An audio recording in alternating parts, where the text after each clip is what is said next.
Let's turn our focus here now. Former public protector Busisiwe Mkhwebane says she will challenge her removal from office. In a message posted on social media platform X this week, Mkhwebane says, I quote, this injustice will be legally challenged in review proceedings. She was responding to President Cyril Ramaphosa's formal notice to remove her from office. Now, on Monday, nearly 80% of members of parliament voted to impeach her. The MPs voted in support of the Section 194 committee's finding that Mkhwebane was incompetent and guilty of misconduct and unfit to hold office. For reaction, we are now joined by Advocate Stefanie Fick, Executive Director of the Accountability Division at Organisation Undoing Tax Abuse. Thank you so much for your time this afternoon, Stefanie. Now, just your reaction to Mkhwebane wanting now, of course, to challenge this decision. This was a matter that, of course, was decided on in Parliament. Yeah, on what basis she's going to challenge it, we will have to wait and see. And on the one hand, one must understand this is part of our system. You have a right to take certain things on review and on appeal. I think what we just need to keep in mind in this specific instance is the separation of powers. And that, you know, sitting here, I cannot think why a court would interfere in a decision where, you know, parliamentarians just vote 2/3, and then we all know that the president, in terms of our constitution, must then remove her from the office. He doesn't have a choice. So on what basis she going to do this? I can't tell you. I don't think she will be successful in my view, and I really think it's a bit of a waste of time. But let's hear and see what she alleges.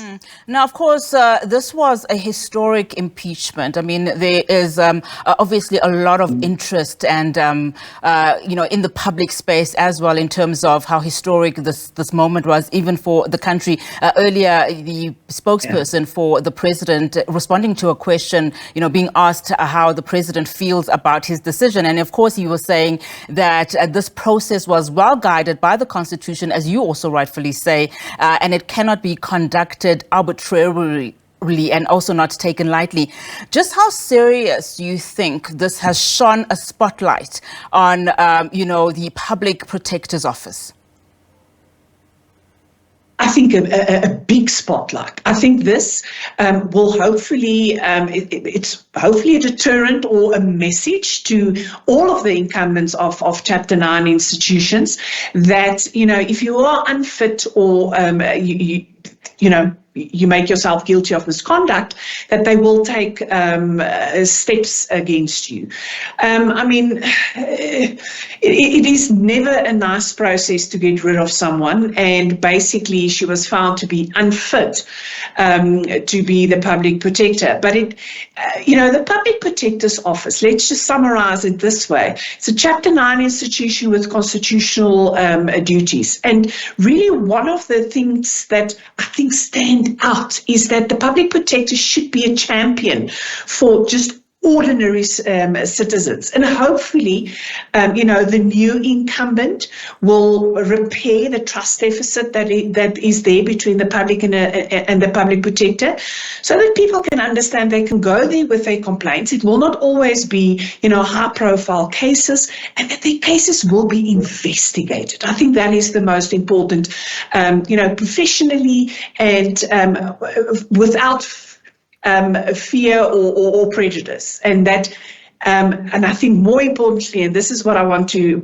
you know, I'll stop talking then, is to say that no political interference, that the next public protector will stand strong and will not allow political interference. Just talking about political interference, of course, we know that the firm favorite in this case, in terms of the incumbent, is Koleka Gcaleka. What then are her most important deliverables in as far as the trust deficit is concerned that you speak of between, you know, that Chapter 9 institution as well as the public? What are the fundamental things that she needs to uphold and make sure that she, you know, she instills within that office that has suffered a reputational damage over the past couple of months, I would say? Yes, I think her first point of departure would be to also, look at the employees of the Public Protector's Office. We're talking about the Public Protector, but at the end, she's the head of a very important office. So because of the misconduct charges and what we've heard during the investigation, it seems that there's also problems with, just a general spirit there in the Public Protector's Office. That's number one. And then number two is to really show the little guy that your complaint is important to us.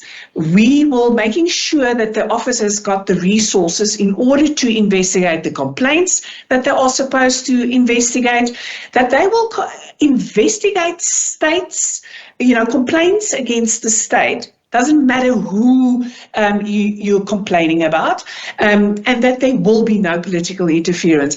This whole process has become so politicized, and at the end of the day, this is about ordinary South Africans, and I think that is the message, that hopefully when we get the new incumbent, is that he or she will show that first on the agenda is to make sure that they investigate the complaints of ordinary citizens and will hold to account and make recommendations no matter who they are investigating.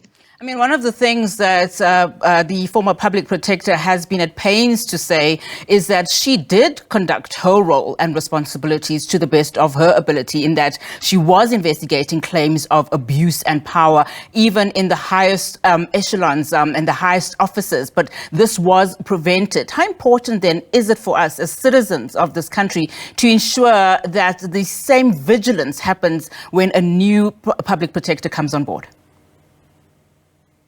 Well, to keep your eyes on the ground, eyes on the ground, eyes on the whole situation and your ear on the ground. And that, we should maybe start this process if there is ever, and I don't want to sound negative. I mean, I can just hope that the next 7 years is going to be, beautiful and that we will get good reports and, that the public out there would feel that there is someone, there is a champion fighting on their behalf, that we will have less headline sort of cases and more just helping the ordinary citizen against their complaints against the state. It is an enormous task, I think, on the shoulders of the next public protector. But you know what? Our constitution is there. There's people that fought very hard for that constitution, and that's the beauty of a process like this, is that let's learn from our mistakes and take this ship forward and to new heights without the political interference. Stefanie Fick, thank you so much for your time this afternoon. Advocate there for Executive Director at OUTA, just giving us her commentary there.